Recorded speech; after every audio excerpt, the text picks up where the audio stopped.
عايز تزود متابعينك على الانستجرام؟ جربت طرق كتير وما نجحتش معاك. تابع معايا الفيديو ده لحد الاخر لو عايز يوصلك العدد اللي انت شايفه قدامك ده في الفيديو. مبدئيا كده بنسجل بحساب انستجرام جديد على الموقع اللي معانا النهارده، لسه نازل بتحديث روعه، فضروري انك تتابع معايا الفيديو ده لحد الاخر. عملت لايك، هننتظر كده لحد اما الموقع يعمل معانا عمليه تسجيل دخول بالحساب الفيك اللي احنا مسجلين بيه. هتلاقي هنا كده عدد متابعين 210 متابع وعدد لايكات وحاجات كويسه جدا والله.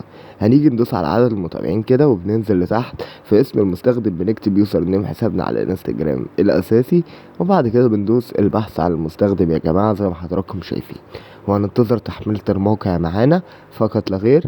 وهنيجي هنا كده اهو، تمام. نبتدي اللي احنا نيجي نكتب 210 متابع وبندوس على بدء الارسال. الاهم من ده كله بقى، عايزك تصلي على النبي في التعليقات عشان ربنا يبارك لنا في اللي احنا بنعمله. وبننتظر بقى على الموقع دقيقتين وبعد كده بنخرج وبنشوف انستجرام زي ما انتم شايفين اهو. عدد الفولورز واصل لي من 2 ثانية. وهنعمل كمان ريفرش كده، تمام. بننتظر بس على الموقع شوية، هنلاقي عدد الفولورز اهو زاد معايا بطريقة سهلة وبسيطة جدا، تمام. زي ما حضراتكم شايفين هنيجي على المتابعات يا جماعة ونعمل كمان ريفرش كده اهو.